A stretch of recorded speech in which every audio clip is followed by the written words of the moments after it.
In this video, we are going to start out by focusing on the convenient plot-driven items that originally were made to get Goku into space in the first place, the Black Star Dragon Balls. The events of this what if take place as normal, with Emperor Pilaf gathering the Dragon Balls and summoning Ultimate Shenron. Instead of Goku being wished into a child by Emperor Pilaf in Dragon Ball GT, we are going to change the whole circumstances of events and create a darker setting because Pilaf, in the presence of the dragon, as well as Goku, makes a simple yet devastating change and shouts the words in anger, "I hate you, Goku, I wish you were dead and gone forever." Wish granted. And this would work because the Black Star Dragons can grant any wish, including killing someone. And with a wish like that, we will completely acknowledge it and not only kill Goku, but erase him from existence so that in no way, shape or form can Goku ever return. This is it. The wish is granted and in a blinding flash of light, Goku dies and instantly after his body hits the floor, it disappears. His soul in the afterlife? No. It has gone forever. There is no way to bring it back. Goku never existed, but everything that came after Goku and all the differences he made still remain. It is just the character of Goku that is no longer here. And we must accept that, for from here it will no longer be called Goku's time. This is where the darkness truly unfolds. This video is partly a what if, and partly my own preference for how I wanted GT to kind of go in a fun way, which may not match yours, so I really hope to get your views and for you to share your what ifs too regarding the death of Goku from the beginning.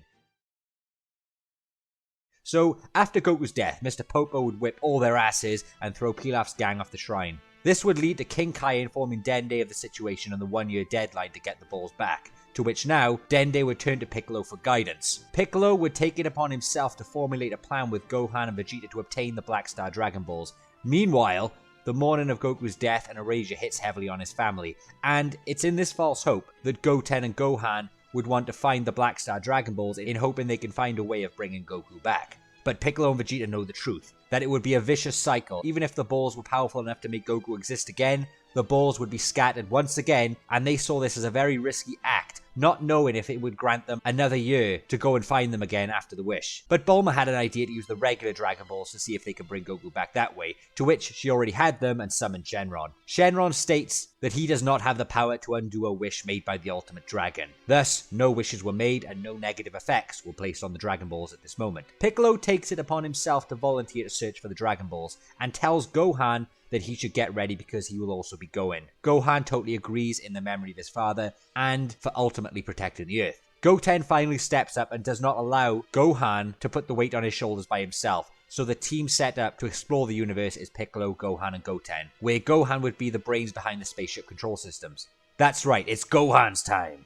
I told you I wasn't going to make another Gohan video, but guys, I couldn't resist.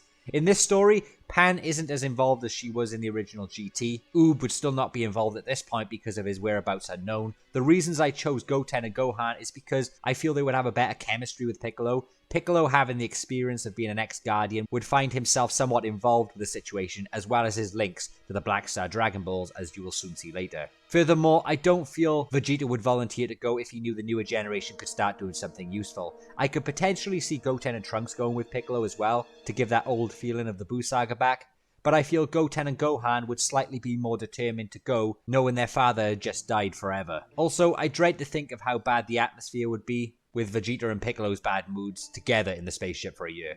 So that's why Goten and Gohan take the place here. Plus it breaks it up from Trunks, who already had the spotlight in the original GT. One big difference about character interactions is that in this journey we will see much more of Gohan and Goten brother time, which would be great seeing as they are both adults and could actually push each other in a friendly rival way. Plus that Goku is now dead, Gohan and Goten will actually feel closer together due to these times of mourning. And also the bond Piccolo and Gohan have can start to include Goten, as all three are close together. But throughout the Dragon Ball space adventure, the planets and enemies they face would indeed remain somewhat similar, because that's where the Dragon Balls were scattered anyway. And there could be some amazing battles, such as Legic vs Piccolo, Rildo vs Gohan, and for the sake of easy storytelling, this would eventually lead to the three confronting Dr. Mu and Baby for the first time. It just kind of keeps some structure to the story by having the three confront Baby. Now, we can come up with a million scenarios here about how things would transpire, including how Baby gets to Earth, but in the original GT, the main story progressions didn't really take place until Baby made his way to Earth. as the Dragon Ball Space Adventure just seemed like a huge space adventure to fill the time in ready for the actual story to come. So we will continue and say that Baby escaped and managed to make his way to Earth. The big difference now is that Goten is in space with Gohan and Piccolo, and this means that Baby's targets would be totally different. The most obvious targets for Baby to consider now is Trunks and then straight to Vegeta. So we can say Baby has the potential to take over Trunks and works out better to eventually take over Vegeta, who lives with him anyway. This would ultimately lead to one big similarity to the original GT, and that is Baby Vegeta, which, let's be honest, is not a bad thing. Now, the downfall of Earth under Baby's control takes place, as expected, until finally Gohan, Goten and Piccolo arrive on the lookout. Goten flies off home, Gohan flies home to Videl, but Piccolo remains on the lookout, just to discuss things with Dende. And this is where things get really interesting in this version. Piccolo is able to hold off Dende and Mr. Popo's attempts to take over him and knocks them both out. Yes, even the almighty Mr. Popo. After Piccolo having the experience with Garlic Jr.'s bullshit in the past, Piccolo in this story is a master of detecting deception and able to show resilience against types of enemy control powers. But one major change in the story which we should note down is that due to Piccolo successfully bringing the Black Star Dragon Balls to the lookout securely, it has cancelled the Earth's self-destruction and thus Earth is protected. But this is where King Kai now communicates with Piccolo, informing him that by returning them does not eliminate the time left for Earth's detonation. So do not go wishing for Goku to be brought back into existence. However, as long as they sit securely in the lookout, it will restore the time limit ever so slightly to the 1 year limit. So as it took nearly 1 year to gather them all, the Black Star Balls needs to remain at rest for the same amount of time that they were away to recharge the time limit. But even then, they will still have to go into space throughout the entire universe to reclaim them, and that may take longer next time. So it's not something they should be doing willy-nilly. The problem now lies with Goten, who is eventually confronted by Vegeta, Trunks and Buller. Goten is no match for the situation despite him becoming stronger over the course of the year with Gohan and Piccolo in space. But next comes Gohan, who sees his daughter and wife corrupted by Baby's powers. Gohan is able to safely knock them both out without killing them. But Gohan is now pissed off at what has gone on and the fact that he had to harm his wife and daughter, and knows this could be linked to the creature they saw in space. Piccolo telepathically talks to Gohan, tells him to keep his composure and to meet him instantly, as Goten has already fallen. Piccolo, whilst on the lookout, understands that their friends are infected, and knows, due to Kami's memories, of the sacred water in the lookout. So Piccolo helps Dende and Mr. Popo and tells them to remain concealed until this is all over. Yes, this is where Piccolo's knowledge is used wisely in GT. Piccolo and Gohan meet at the location where Piccolo first trained Gohan, and stand on top of the mountain place. But Gohan is serious, and doesn't look like he's keeping calm. Both can feel an incredible power heading towards them. It's Majin Buu. He has arrived with Mr. Satan, and so all three discuss the events on how to overcome the terror. Unlike the original story where Goku was off guard and went straight into the fighting with Baby, Gohan, Piccolo and Buu have time now to formulate a plan.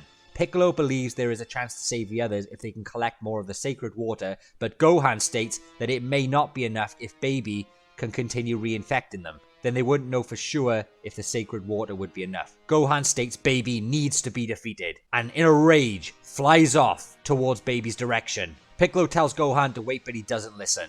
So Buu follows Gohan whilst Piccolo heads towards the lookout for more water with Mr. Satan. Gohan's anger is burning more than it has in a very long time. For even though Gohan continued training in the times of peace, he never elevated himself to the levels of power he was truly capable of due to having no reason to get angry or fight at that level. But now Gohan is far from being old, a primed warrior, and itching to fight for the right reasons to protect the ones he loves. Coming up is Gohan versus Baby. Will Gohan have enough power to fare off against Baby Vegeta? How extra strong has Gohan become in the last 1 year adventure? And will the team of Gohan and Majin Buu be enough to face off against Baby Vegeta, Trunks and Goten? Only time will tell.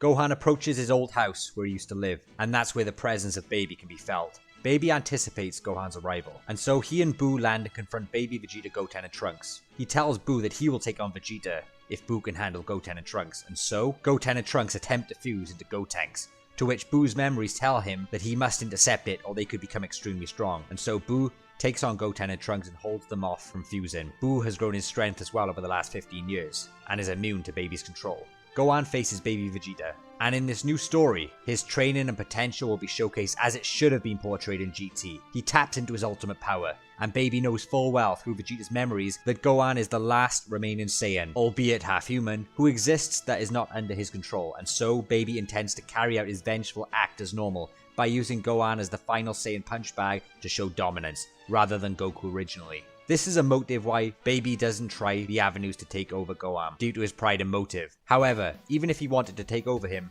it wouldn't be an easy task, as Gohan straight away takes the fight to Baby and actually does much better than a Super Saiyan 3 Goku showcased in the original GT. This level of power begins to interest Baby and even scare him, as Gohan's dormant power is showcasing. Gohan realizes that he's winning, but at the same time realizing he's hurting his friend Vegeta just as much. Baby torments him with this, and Gohan starts thinking about the secret water plan Piccolo had. Instead, he doesn't go all out against Vegeta. This is only Baby's first form. Majin Buu, although starting off dominant, begins feeling difficulty in fighting Goten and Trunks and their cunning techniques, as their Super Saiyan powers have actually risen higher than expected over the years and through Baby's control, and they become at a stalemate. Videl and Pan soon regain consciousness and arrive at the scene to Baby's delight. Baby tells Gohan and Buu that he will instruct Videl and Pan to break their own necks if Gohan tries to interfere with the next moment, which is Baby being surrounded by Trunks, Goten, Pan, Buller, to escalate his power to incredible heights seen in the original GT. He takes the power of the Saiyans as well as the human race. Baby Vegeta is now maxed out. This surge of power in the battle is detected by other warriors on Earth. Oob and also Tien arrive on the battlefield. Yes, Tien, because he's a goddamn role model. Oob is also resilient to the power of Baby due to him being the reincarnation of Buu. And although I'm not going to explain that, let's just say it is what it is and gives Oob something useful. Tien also isn't infected, and I don't need to explain why. Baby's power is relentless, and tells Gohan that he can continue fighting now, but he feels trapped knowing his wife and daughter and the rest of his family and friends are at Baby's mercy. Baby has the motivational edge as well as the power advantage now, kind of a replica as Buu tanks versus Gohan. Oob and Buu quickly showcase they can handle Goten and Trunks with ease, and this interests Baby, who turns his attention to Oob and attacks him, but Oob shows resilience. Fat Buu also joins the fight, taking no chances against this villain. They have to take him down at all costs. Piccolo tells Gohan and Tien that he's on his way with some of the sacred water, and he has enough for all of them. Knowing this, Gohan teleports in with Chi-Chi, Videl and Pana, and quickly knocks them out once again. Goten and Trunks are also getting up, but as they have taken heavy damage, Tien anticipates their interferences and intercepts them with a Neo Tri-Beam, and sends an incredibly strong impact to both Goten and Trunks to knock them out without killing. What a smart move by Ten Shin Han. But Fat Buu and Oob begin struggling with Baby's raw power. Gohan decides to join the fight, and with all four working together, Baby starts feeling overwhelmed. Baby is meeting his match. But Baby swallows his pride of his vengeful Saiyan extinction and takes the necessary step. He finally takes over Gohan unexpectedly, knowing that Oob and Buu combined are getting too much. Piccolo arrives on the battlefield and is able to use the sacred water on Goten, Trunks, Chi-Chi, Pan, Videl and Buller, to which Piccolo tells them all to go to the lookout for safety, as it leaves himself, Oob and Buu against Baby and Gohan. 3 fighters with the resistance to Baby's effect, and they can't afford for anyone else to get infected, but the power advantage is now in Baby's favor as he has Gohan. Tien leads the rest of the team to the lookout. Oob and Buu begin to talk through their minds whilst in this distressing situation, and decide to undergo their unique fusion as it's the only chance due to Baby being stronger than both of them now. And so Majub is born, and with an even stronger Piccolo backing him up, their hope now is to free Gohan. But as the fight commences, the power of Majub just barely falls short of Baby, and Piccolo's combat skills are no match against an even stronger Gohan. Piccolo is at Gohan's mercy, and he's ready to kill him at any second. Oob tries his utmost best to beat Baby, using the skills Goku had taught him, but it's no use. The raw power of Baby's Saiyan body, with years of experience and now the amplified Tuffle powers, proves too much for even the combined power of Oob and Majin Buu. And not only that, the memories of Vegeta allows Baby to utilize Vegeta's knowledge of Goku's fighting style, giving him a very big advantage over Goku's Padawan. Baby manages to land a decisive kick to Majub's ribs, cracking them, followed by him severely breaking Oob's arm and ripping the shoulder from its socket. Baby shows no mercy. He punches Majub so hard, it sends him flying and crashing helplessly into the mountains. Baby follows up with a barrage of blasts, making the mountain collapse upon the body of Majub. If he's not dead from that, he may soon be in due time. And so all that remains is a broken Piccolo on the floor, with Gohan's foot against his neck ready to finish the job. but Baby looks down on both of them and calls them both pathetic scum. He charges an extremely powerful revenge death ball, to which even the possessed Gohan looks startled at, and as it's thrown, the great Piccolo manages to wake up and throw his last bit of sacred water over the distracted Gohan, causing him to burn out of his possessed state. The revenge death ball moves closer. Baby intends to kill them both. Piccolo cannot move, but a miracle happens. Kabito Shin appears with instant transmission. Where were you earlier, you stupid idiot? Kabito Shin appears in between the both and takes hold of both their arms. However, the most unexpected turn of events, seconds before the death ball hits, Piccolo hits Kabito Shin's arm off himself and says, "Get your hands off me, Kai. This is the only way to make sure the Black Star Dragon Balls are gone forever and not be used by evil. Gohan, win." And as the death ball makes impact, the two begin teleporting away from Piccolo with Gohan screaming, "No!" Piccolo closes his eyes and smiles, knowing his heroic actions and wisdom have saved the one person who can really stop Baby. And most of all, it's his best friend. Tien and the others at the lookout feel the presence of Piccolo vanish, and with it, the Black Star Dragon Balls, thus protecting the planet from any future immediate danger of their misuse again. Kabito Shin and Gohan arrive at the sacred land of the Kais, and he debates going back to this lookout to save as many people as possible, but Baby was seconds away from the lookout to infect the others, showing his frightening speed and knowledge of the shrine's location using Vegeta's memories. Goten and Trunks were already infected earlier and seemed easier to control this time around, as well as the others, all except Tenshin Han, as he had evaded it along with Chaozu. They said they would rather fight until death than be turned, and Baby laughs. And so Baby commends this final request in arrogance, and Tien and Chaozu fight with their hearts on the lookout against Baby, as the others watch. Tien and Chaozu eventually fall, and Baby realizes they will end up dying on their own due to their output and effort, a familiar field of pain for Tenshin Han. And so, he stands up one final time and sees that his good friend Chaozu has just died beside him. He couldn't take any more. Tien begins to cry with anger, and is sick of seeing all of the pain and suffering in the world. He hovers above Baby and the group of zombies around him, and forms his tri-beam stance, aiming down. "I'm sorry I couldn't protect you, Chaozu. To all of you that are helpless under Baby's control, forgive me. But most of all, Baby, I want you to forgive me."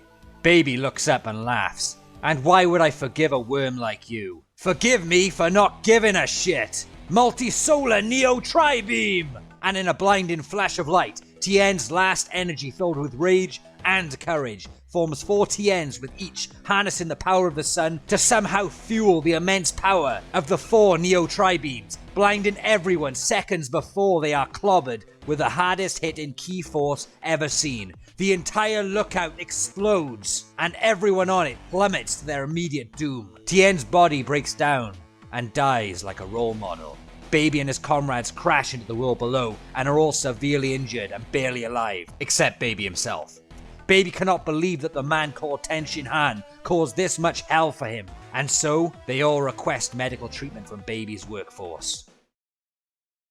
Back in the sacred world of the Kais, all seems hopeless, and Kabito Shin explains that Piccolo just died. Gohan breaks down. He's lost Goku, he's lost Piccolo, and everyone else. He loses all motivation to even stand up, and knows he didn't have the power to stop Baby, or resist his power. The old Kai tells him to think about what Goku and Piccolo would want, and that's a reason to fight, and there's a reason why he's still here. And so, the old Kai begins the next phase of Gohan's training. The tail process that Goku originally underwent is carried out. His tail is fully restored, and the old Kai tells him that he now has the power to beat Baby once and for all. The old Kai has spent a few extra days sitting with Gohan and locking his power further than before, but had to stop because it was boundless and had no limits, and the old Kai only had so much power to draw some of it out. The rest was up to Gohan. On Earth, a few weeks had passed as Baby infects everyone again and uses the original Dragon Balls to create his own planet Tuffle, and as such, transports there along with all of the human puppets. And what is crazy, a few cracks start appearing in the Dragon Balls. But Baby disregards this as he has no more use for them. The old Kai tells Gohan that there is no more sacred water left, but if all goes well, then there won't be need for any. Kabito Shin takes Gohan to planet Tuffle, and there he requests, in respect of Piccolo, to wear the gi of his former mentor. And he heads towards Baby.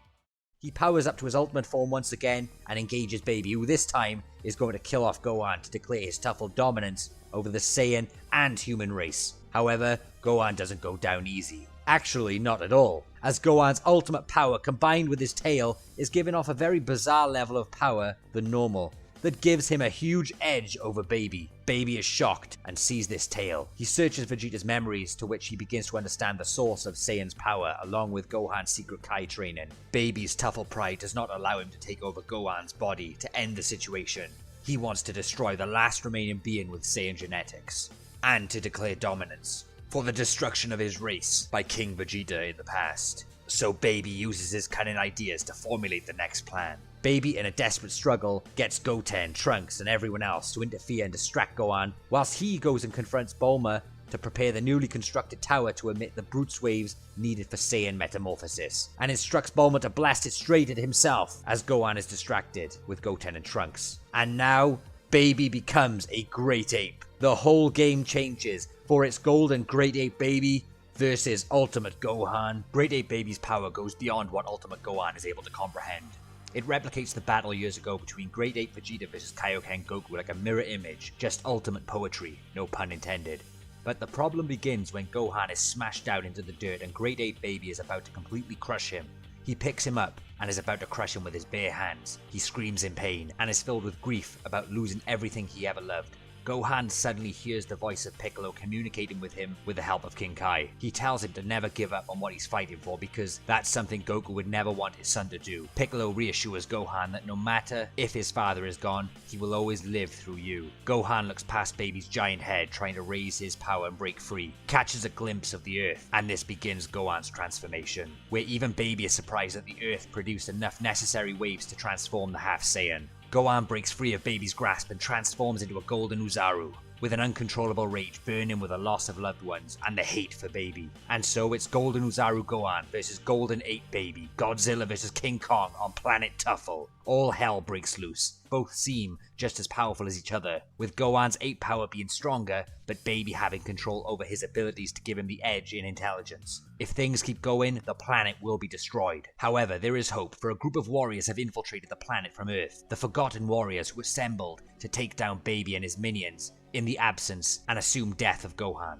There they stand, Yamcha, Krillin, Android 18, Master Roshi, even Android 17, who 18 had managed to get hold of. The androids were not affected by Baby's control due to their reconstruction at the cellular level, advancing their protection against the infection. Roshi, Yamcha, and Krillin had remained in hiding, and have come to avenge Tien, Piccolo, and Goku. And also with them stands the rejuvenated Majub. After being initially saved by Yamcha, had slowly managed to heal his own wounds over the course of a day thanks to Majin Buu's ability inside.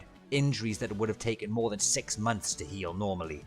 And so, the 6 of them stand ready for combat, but they are confronted by the possessed Goten and Trunks. They perform the fusion dance to create Gotenks, and ascend straight to Super Saiyan 3. And now, the 6 warriors would use their wisdom, skills, and teamwork to tackle the raw power fusion of the young Gotenks. Experience versus explosive power, but the battle would soon see even the mighty powerful Gotenks fall to the excellence of the androids and Z-fighters, who had also gotten stronger over the years. Especially Android 17. Never underestimate the underdogs. They used the remaining sacred water they found at Korin's tower on Goten and Trunks, and then found Bulma, Pan, and Chi-Chi and the others to bring them back to their senses too. They used up all they can for their immediate friends and family, and so they all watch from the tower at the monstrous battle on planet Tuffle between Baby and Gohan. The Z-Warriors witness Great Ape Baby gradually outsmarting and manages to overcome the brute power with his intelligent fighting. A few of the warriors fly in to help and cut off Baby's tail, but he totally has control and sees it coming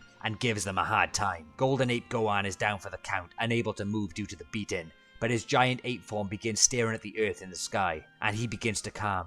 The memories of Earth, his friends, family, they start to surface. Seeing her father in distress and cannot believe what he has become, Pan flies over, not caring about the dangerous situation. She wants to help her dad. This is a hard time for her. His giant head turns and sees Pan crying, and so Pan's love for her father, and likewise. This becomes the trigger for Gohan's final transformation from the Golden Ape to Super Saiyan 4.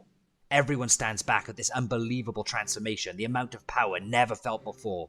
It felt like an unlimited amount of power, it could not be described. Power that was all of Gohan's, that dormant power brought out to the primal level. Every single drop of Saiyan and human blood combined. There was nothing left in reserve. And he stands there looking extraordinary, in full control, and as a fearsome red Super Saiyan 4. He doesn't even know what to refer to this form as, but the old Kai telepathically shouts in excitement, "You did it! You're a Super Saiyan 4! And so it stuck. Gohan tells all of his friends and family to get back as he's about to finish this whole game in 10 seconds. And Baby Vegeta looks at Gohan in complete denial, laughing, believing Gohan's gotten weaker due to his size and the fact that Baby is unable to sense this endless energy coming from Gohan. It's actually too large for Baby to even calculate properly, so he ignores his senses, thinking it would not be possible for it to be that high. Baby sees a small cut on Gohan's chest that does not heal due to the Uzaru form taking a beating earlier. Gohan starts counting to 10, informing Baby to leave the planet now and never come back. But Baby projects his infection and eggs and sends it straight to Gohan's wound, attempting to take control of the Super Saiyan 4 to regain control of the situation. But Gohan continues counting, to which Baby is looking surprised that his control power is not working on Super Saiyan 4. Gohan smirks and says to Baby, "It's hopeless, and for that I'm skipping to 9. Baby is in disbelief and angrily begins energizing his strongest revenge death ball, to which Gohan remains standing still in confidence. He says, "Bring it." Everyone looks on in fear, believing this will be the end of everything. As Baby looks on and has lost all control, completely enraged, the ball is launched. It's the size of a mountain, and just before it hits the ground, Gohan whispers, 10. And so the greatest Masenko times 10 is blasted and completely eats the revenge death ball. No contest. And both of the blasts head towards Grade 8 Baby, who is in sheer shock, terrified and can't move at what's heading towards him. To which Gohan knows Vegeta needs to be saved and moves so fast he appears behind Baby, rips the tail off with brute force, and then grabs the body and moves out of the way of the projected blast. Baby Vegeta becomes regular size in Gohan's hands. He knows Baby is still inside, so he punches Vegeta's spine with just enough force to paralyze his entire body temporarily, showing a mastery over his primal power in such a short time. Baby has no choice but to disembark due to the vessel being immobile, which he does, and he tries to escape, and this is where Gohan shows no mercy. He throws Vegeta's body to the others, chases down Baby like a predator, and scares the living hell into him with those yellow eyes. He tells Baby if he ever tries to resurrect himself, this will be the first thing he sees.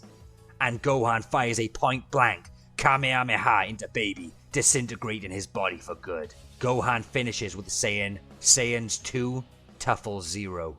Actually, make that Saiyans and humans 1-all. As he looks at his friends and family and smiles that everyone is safe. Gohan has maintained his rationale and is the loving man that they all know. To end this chapter, the fighters return to Earth after the brief reunion. However, times were still tough, as many of Earth and planet Tuffle's population still had essences of Baby's control in them, including Vegeta, who was still hospitalized due to his injuries, and they didn't want to heal him in case he wakes up with Baby's essence still inside him, which could be a huge problem. So Vegeta would be out of the game for a little while, and the fighters would have to stay in hiding for a little while on the infected planet. It truly was an apocalypse. All of the sacred water had been used in the battles and could not be magically multiplied and dispensed anymore. The team decided to collect the Dragon Balls instead, for Shenron to wish Baby's control to be released from all populations on Earth. However, once they collected the Dragon Balls, a terrible discovery was made, as the Black Smoke Dragon appeared from the cracked Dragon Balls. This appearance of the blue Shenron is much sooner due to these Dragon Balls being used by Baby to create planet Tuffle. And to make matters worse, above everyone in the sky is another dark matter. Hell has opened. The diabolical Dr. Mu and Dr. Gero have joined forces at the exact same time that the Shadow Dragons have appeared. The Dragon Balls were gathered post-haste within 2 days of defeating Baby to try and get rid of Baby's eggs, because Dende had become a much more powerful guardian and eliminated the 1-year time it would take to reuse the Dragon Balls, hence the constant overuse of them over the years, which is the big downside of this saga.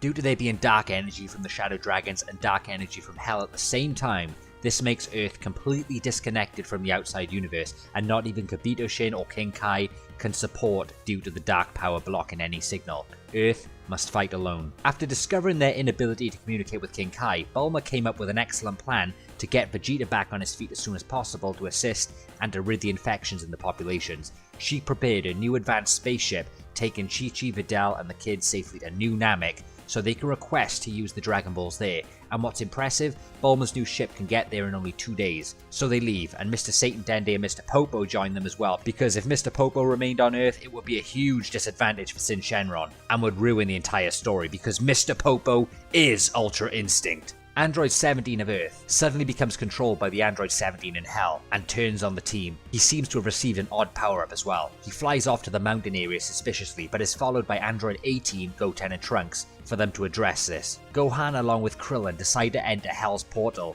in order to take the fight to Zero and Mu, who have a similar motive to make the sons of Goku pay. Krillin goes with Gohan because they're a team. It's not all about Goku on his own this time. I mean, who goes into Hell alone, right? This leaves Roshi, Yamcha and Majub to fight against Hell's fighters, where Majub shows his powers properly and performs incredibly, taking down the bulk, including Rildo. Majub shows more determination than ever after his failure against Baby. Yamcha also smashes a few and gets his revenge on the Cyberman that killed him, whilst totally sending Nappa into oblivion with a Wolf Fang fist. Roshi jacks up and stands his ground, and Hell's pathetic fighters gradually fall to these 3 full-blooded human fighters. Whilst in Hell, Gohan and Krillin are tricked and locked inside as Jerome, Mu, and the other Android 17 escape, and they both are confronted by Cell and Frieza, and so horrible memories surface. And Cell is in shock that this man is the boy that defeated him.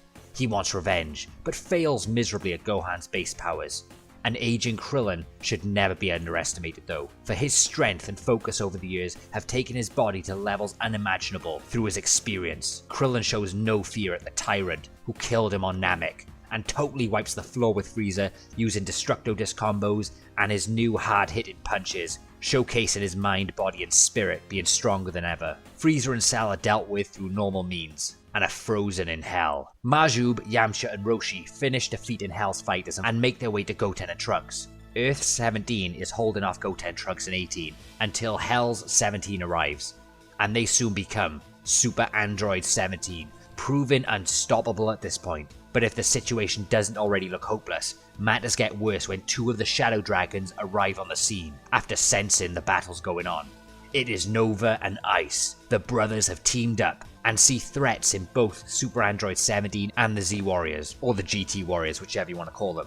And so a triple threat match begins. Earth versus Hell versus Dragons, with the Shadow Dragons using their insane, deadly teamwork to overcome the brute that is Super 17. But 17's power continues to rise. Nova and Ice intend to find a weakness. We didn't see the full extent of Nova and Ice's teamwork in the original GT, but now we can truly see that fire and ice combined are almost unstoppable. In Hell, Gohan and Krillin are rescued by the returning Piccolo, who has not only accessed Hell by blatantly being repulsive in heaven, but fully intended to travel through the portal himself to assist once he opens it. He knew they needed help this time around.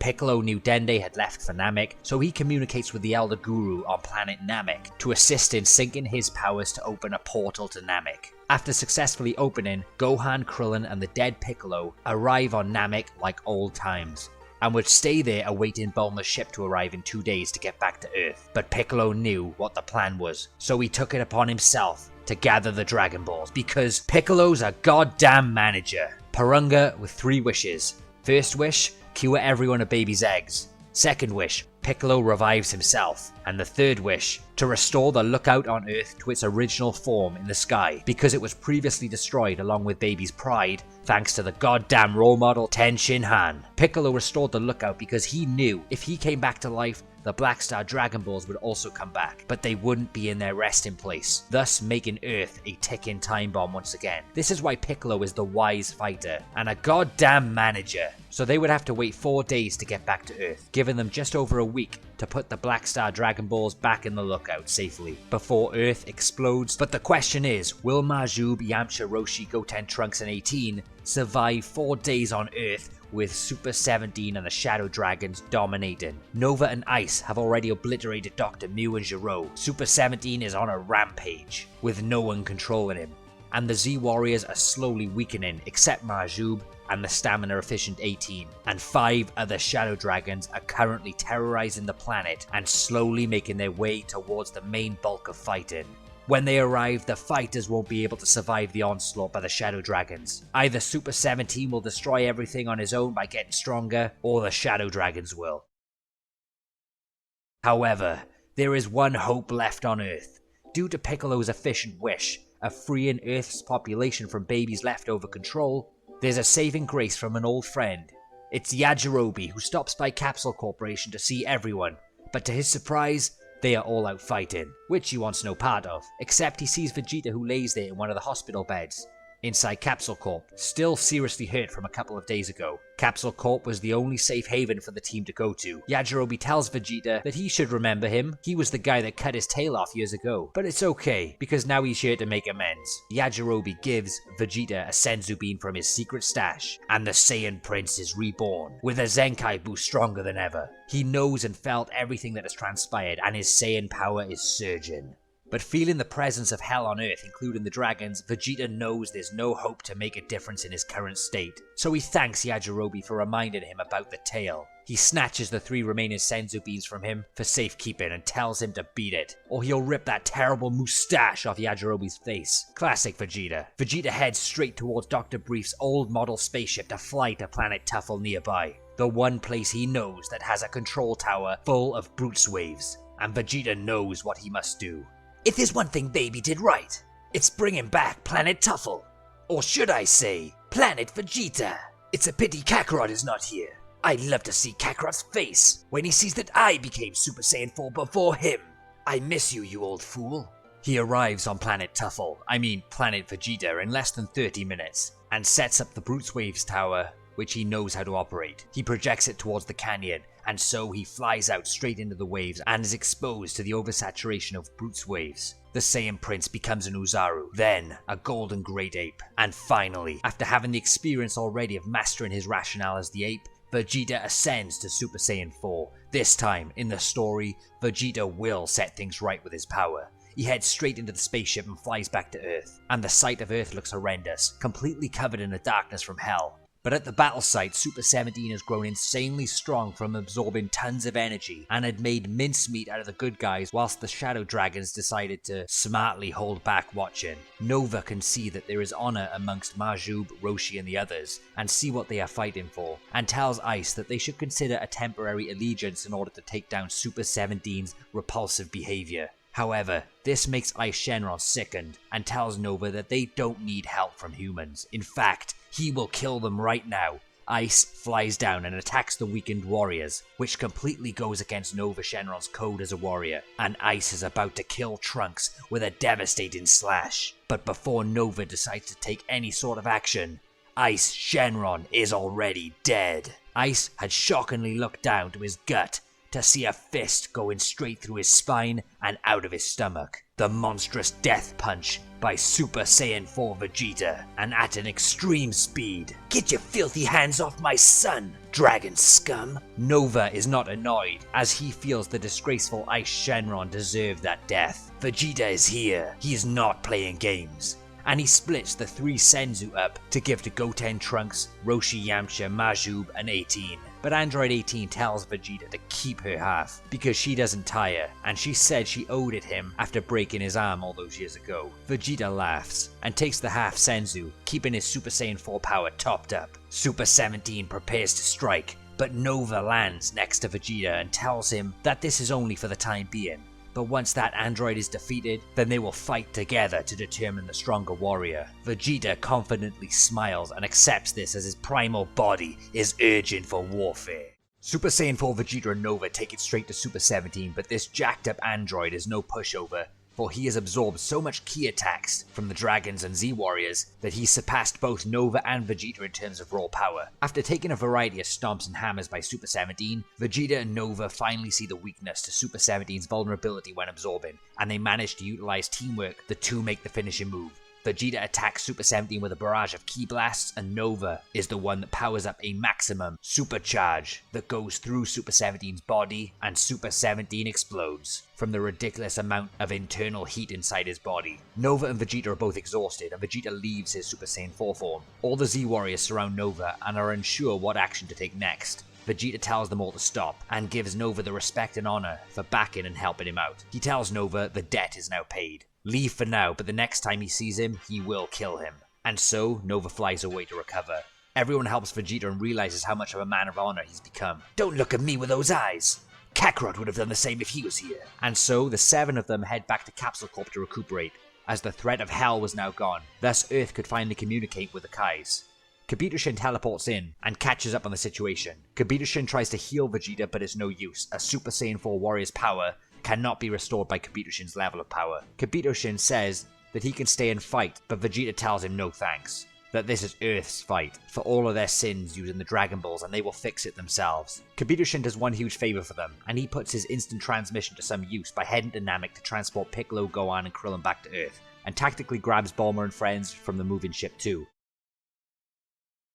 Everyone rests up and is aware of the situation of the 6 remaining Shadow Dragons, who are getting closer to the major cities. The dragons for some reason can't be sensed due to the negative energy shrouding the planet, but Bulla had developed a new set of dragon radar watches which impresses her mother. She gives the warriors one each. Krillin laughs and says, "Wow Vegeta, these almost double up as one of your scouters, except it's for dragons." "Oh, excuse me, Mr. Hot Pants, but this is not a fashion show." They split into teams and all the warriors step up and realize that if Goku were here, he would never back down when the stakes were this high. Bulma tells Android 18 to stay back for a few hours because she had discovered more secrets to Dr. Giro's old blueprints and could get rid of the suppression that Dr. Giro put on 18 when he made her. Android 17 was always stronger because he wasn't restricted, but Bulma knew a way to free Android 18's power further. The first team of Goten and Trunks head out and face the 2-star dragon Hei's Shenron, and defeat him through the mastered power of fusion. Majub, Roshi and Yamcha head off to defeat the 6-star dragon, Oceanus Shenron, where Roshi gets some nosebleeds but soon regretted it when it transformed into the ugly beast. Gohan and Piccolo detect the 7-star dragon, and using their years of teamwork and experience, they defeat it, and was no need to go Super Saiyan 4. An unusual team of Vegeta and Krillin set off and destroy Rage Shenron with ease, and the team have 5 Dragon Balls in their possession.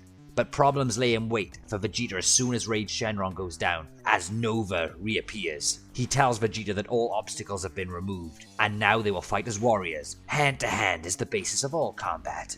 Only a fool trusts his life to a scouter.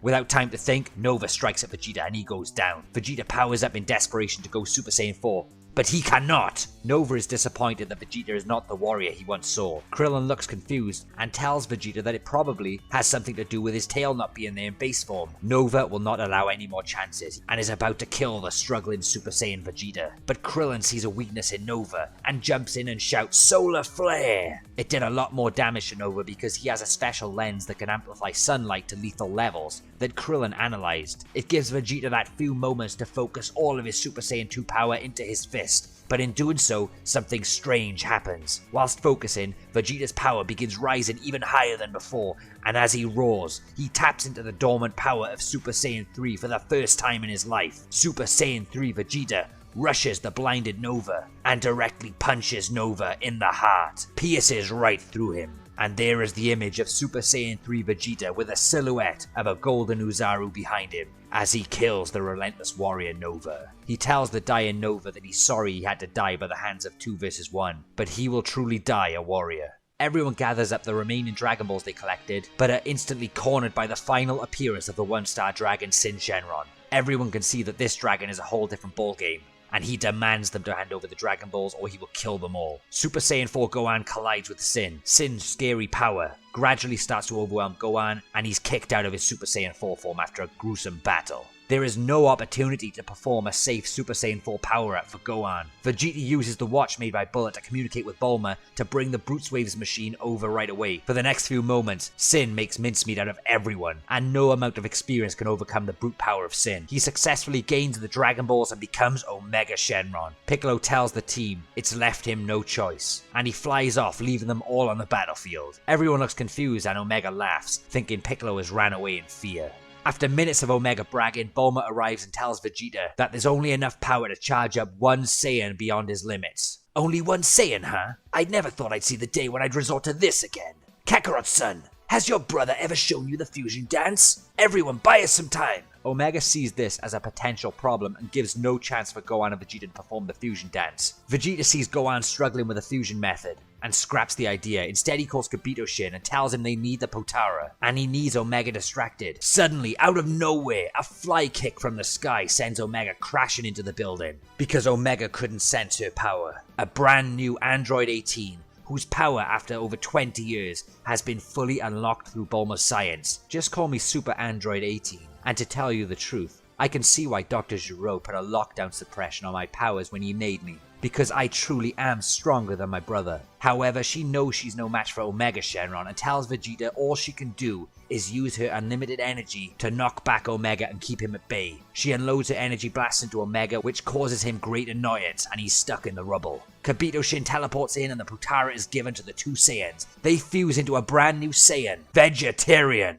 I'm joking. We'll just keep it as Gogeta for now because it sounds awesome and is in respect of Goku. And Gogeta instructs Bulma to now fuel him, the one Saiyan with the Brute Waves. Gogeta has the tail also due to Gohan's part of the fusion. The unnatural amounts of Brute Waves fuels the deadly Super Saiyan 4 fusion power and it explodes onto the battlefield. Gogeta appears in front of Omega and completely smacks the shit out of him for a whole minute. No contest. Of course, it wouldn't be Dragon Ball unless they were messing around, lots of talking, blah blah blah. And just before the times 100 Big Bang Masenko, a classic fusion time-up has to happen, where the Potara power fails due to the explosive Super Saiyan 4 fusion surge. Omega is back in the game. There's no more Super Saiyan 4 power, every character is on their last legs, and they've never been so close to defeat. With no Spirit Bomb technique to save the day now, all hope remained in this one final act.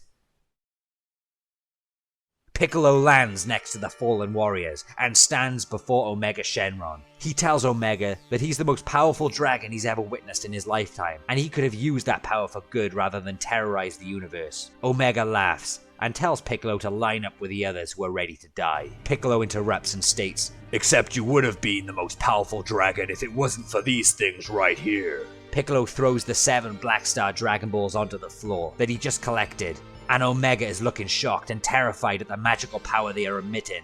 "You see, Omega, I'm the creator of these Dragon Balls. Me, Big Green, and you're just some waste product. Ultimate Shenron, arise!" And so the greatest dragon in Dragon Ball history, in my opinion, appears on the battlefield in a dominating presence, and Omega is frozen in fear at the size of this red dragon. "For my ultimate wish, completely erase the negative energy and shadow dragons from existence. Protect our planet for the last time." Everyone looks on in complete shock at what's happening, and Omega's body starts fading. He screams, "No, it cannot be." But Piccolo replies, "But it can be, because I say it will." And particle by particle, Omega finally vanishes until he is completely gone. The Dragon Balls in his chest fall to the floor with all the negative energy removed and back to their original form. "Wish granted. You could have asked for anything, and instead you chose to waste my time with a weak wish like that."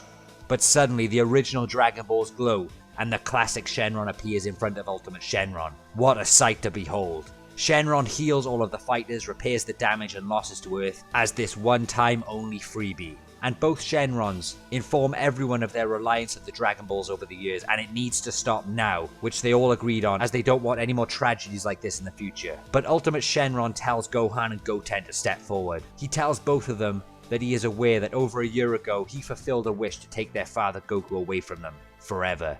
And ever since that day, Earth has been in a terrible state, and most of all, somehow he knows and respects the life Goku lived. Seeing as Mini Shenron just gave a freebie to everyone, Ultimate Shenron does the same, but he warns them that this will only last for one day. So he tells all of them to make the most of it, and go and do all the things they love in life. Make memories they will never forget. Ultimate Shenron's eyes glow, and both Shenrons vanish. All 14 Dragon Balls begin circulating with power, when suddenly a bright light hits the world. Piccolo looks at his hands and can feel that he's lost connection to the Black Star Dragon Balls, but knows Earth is not in any more danger. However, he quickly looks up and suddenly realizes the new energy he feels from nearby. Everyone looks at each other with a stunned look on their face to see across the way, standing there, it's Goku.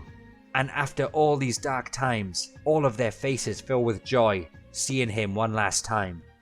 And our story of Dragon Ball GT without Goku ends here today, as for the next 24 hours, Goku spends his time with his friends and family as how we would all expect him to. This time with no interferences, no evil, nothing to stop the quality time of loving families and old friendships. The last day on Earth is the day that Goku had never felt more alive, and could finally see what was most important to him when it came to the end of the road. This time, Goku got to say his goodbyes properly to everyone, thanks to Ultimate Shenron respecting who he was and what he's done in the world. Goku would leave after the 24 hours and would respect the original wish of Ultimate Shenron, and would ascend into the clouds, leaving the world feeling fulfilled and happy, as well as leaving a trail of a few tears on the way. Shenron and Ultimate Shenron fly alongside Goku, and in a blinding flash of light, the three of them vanish to a place nobody knows. And with that being said, thank you all for supporting this series of GT without Goku. I hope it was something you all enjoyed and will remember.